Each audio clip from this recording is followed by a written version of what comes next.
Welcome back to my channel. Good morning.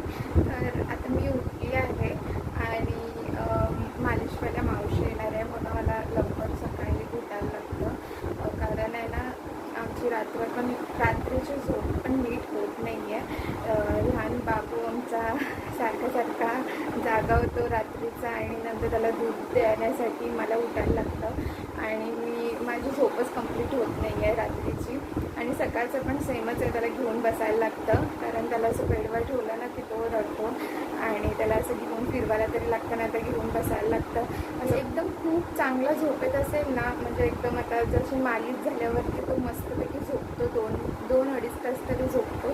तसं झोपला असेल ना तेव्हा तो बेडवरती ठेवला आणि असा किती पण आवाज होऊन दे तेव्हा तो नाही उठणार. तेव्हा तो मस्त पूर्ण झोप घेणार.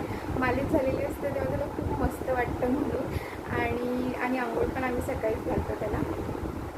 मालिश करतो, आंघोळ घालतो आणि नंतर धुरी देतो. तर आता आहे ना, मावशी येणार आहे आणि आम्ही बाबूला 10 दिवस झाले आणि मालिश स्टार्ट केली. अगोदरच करणार होतो कारण त्याला आंघोळ रोज घालायला पाहिजे ना, म्हणून मालिश आणि आंघोळ आणि नंतर धुरी असं आम्ही ठरवलं आहे ना. तर हे आम्ही अगोदरच करणार होतो. 5व्या दिवशी मी हॉस्पिटलमधून आल्याच्या नंतर आम्ही बोललेलो की 6व्या-7व्या दिवसापासून आंघोळीसाठी तरी मावशींना येऊन ते करून बाबूला घालायला. पण आहे ना, आम्हाला कोण मालिश इकडे करणाऱ्या मिळत नव्हत्या म्हणून आम्हाला खूप शोधायला लागलं. माझे पप्पा आणि रुपेश खूप शोधत होते आणि त्यानंतर फायनली आम्हाला एक मावशी मिळाल्या आहे. त्या बाबूला आंघोळी, मालिश आणि धुरी हे सर्व करणार आहे त्या येऊनच. आणि माझ्यासाठी पण मालिशला आम्ही त्यांनाच ठेवलेलं, पण काय झालं माहिती आहे, मला अनकम्फर्टेबल वाटत होतं मालिश करून घेणं, म्हणून मी मालिश नाही करून घेतली त्यांच्याकडून. एक दिवस फक्त करून घेतलेली, पण मला नाही आवडलेलं. त्या वयस्कर आहे आणि मला असं आवडलंच नाही. मी कम्फर्टेबलच नव्हती, अनकम्फर्टेबल वाटत होतं म्हणून मी बोलली की मला मालिश नको करून. आणि त्या मावशी आता फक्त बाबूला मालिश करतात आणि आंघोळी घालतात आणि धुरी देतात. तर आल्यावरती त्या कशा मालिश करतात हे तुम्हाला मी दाखवेलच. आता येतील आणि मी आता पटकन फ्रेश होऊन घेते. त्यानंतर बाबूला मालिश करताना मी तुम्हाला दाखवेल की त्या कशाने खूप मस्त मालिश करतात आणि आंघोळी पण खूप छान घालतात. आणि नंतर ते बांधून ठेवतात ना, ते पण खूप छान बांधतात. लहान बाळाला बांधून ठेवायचं असतं, तो एकदम मस्त कम्फर्टेबल फील करतो. त्यामध्ये त्याला बांधून मस्तपैकी तो 2 तास तरी झोपतो. तर आता मावशी यायचं टायमिंगच झालं आहे, आता पटकन येतील. तर मी पण पटकन फ्रेश होऊन घेते आणि त्यानंतर आमचे पुढचे सकाळचे कामं स्टार्ट होतात. तर आता मावशी आल्या आहे आणि बाबूला बघा मालिश करतात आहे. आणि तुम्हाला मी बाबूचा चेहरा हे बारसा होईल ना त्याच्यानंतर तुम्हाला मी दाखवेल. आम्ही बारसा 1.25 महिन्यांनी ठेवला आहे बाबूचा. तर बाबूचा बारसा झाल्यानंतर तुम्हाला बाबू आमचा कसा दिसतं हे तुम्हाला दिसेलच व्हिडिओमध्ये. आणि आता बघा मावशी खूप मस्त मालिश करतात. त्यानंतर बाबू थोडा आता रडतो आहे मालिश करताना, कारण त्याला सवय नाही आहे असं मावशीच बोलल्या. जशी त्याला सवय होईल तसं तो रडणार नाही आणि एन्जॉय करणार ही मालिश.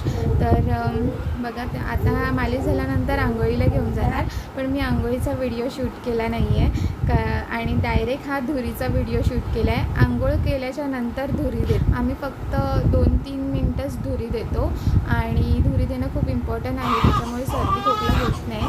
आणि आता मावशी धुरी देऊन झाल्यानंतर बाबूला बांधून ठेवतात त्या कपड्यामध्ये. असं बांधून ठेवायचं असतं पाय स्ट्रेट राहण्यासाठी, नाहीतर लहान मुलं पाय फोल्ड करून ठेवतात. आईच्या पोटामध्ये असतात तेव्हा ते पाय असे फोल्ड करून ठेवतात ना, म्हणून तसेच पाय फोल्ड ठेवतात आणि नंतर ते तसंच राहून दे नको म्हणून असं घट्ट मस्तपैकी बांधून ठेवायचं. म्हणजे त्यांना कम्फर्टेबल वाटतं की आपण आईच्या पोटातच आहे बांधल्यामुळे, आणि त्यांचे पाय पण स्ट्रेट राहतात म्हणून असं बांधून ठेवायचं असतं. आणि ह्या मावशी खूप मस्त बांधतात युविनला. हे बघा, आम्ही पण ह्यांच्याकडूनच शिकतो आहे कसे बांधतात ते. आम्हाला पण बांधायला, मला पण नीट येत नाही बांधायला. मी ह्यांच्याकडे बघूनच शिकते आहे की लहान बाळाला कसं बांधायचं कपड्यामध्ये. पहिलं नर्सनी पण मला डॉक्टरकडे मी होती ना हॉस्पिटलमध्ये, तेव्हा नर्स पण खूप मस्त बांधायच्या, त्यांच्याकडे पण मी बघितलं. आणि आता बाबूला काजळाची टिक्की लावतात. तर आता आहे ना नम्रता आली आहे आणि तिने बाळाला घेतलं आहे आणि ती माझ्यासाठी आहे ना चपात्या घेऊन आली, कारण पप्पा आलेले तेव्हा रोटी रोटी मेकर घेऊन आलेले, पण मला ना त्याच्यावर ट्राय केलं मी एकदा, पण मला ते जमलं नाही. म्हणजे थोडे जमले पण ते थोडे रबरासारखे लागत होते शेकवून झाल्यानंतरसुद्धा. तर मी परत ट्राय करणार आहे त्याच्यावर. आणि नंतर एकदा म्हणजे तेव्हा जेव्हा मी पहिले ट्राय केले ना तेव्हा मी व्हिडिओ नाही बनवला, तर आता मी परत नेक्स्ट टाईम परत ट्राय करेल ना तेव्हा मी व्हिडिओ बनवून तुम्हाला दाखवेल. आणि हिनी माझ्यासाठी आहे ना चपात्या घेऊन आली आहे, म्हणजे फ्रोझन पॅकेटवाल्या चपात्या घेऊन आली आहे आता ती.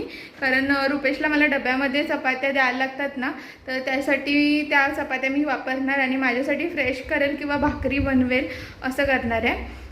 कारण एक साथ मी खूप टाईम चपात्या बनवायला उभी राहिली ना तर मला थोडं पेन होतं आहे, म्हणून मी जास्त टाईम उभं न राहण्यासाठी मी तिला बोलली की फ्रोझन चपात्यांचे पॅकेटं घेऊन ये करून. तर तिने आणले, तुम्हाला मी दाखवते ते. आणि पहिलं नम्रता आणि बाळाला घेतलं ते पण तुम्हाला दाखवते. तर इथे ही बघा नम्रता आहे आणि बाबूला शिकवते की हाय गाईज बोला तुम्हाला. आणि हिच्याकडे बघा किती शांत राहिलं आहे, कारण मला ना कामच करायला देत नाही दुपारचं मला घेऊन बसायला लागतं. आणि आता ही मावशी बाईकडे शांत राहिला आहे तो कारण हॉस्पिटलमध्ये माझ्याबरोबर नम्रताच होती राहायला. आणि रात्रीची हा रडायचा ना रात्रीचा, तेव्हा रात्रीचा रडायचा. आता हा दुपारचा रडून मला घेऊन बसायला सांगतो.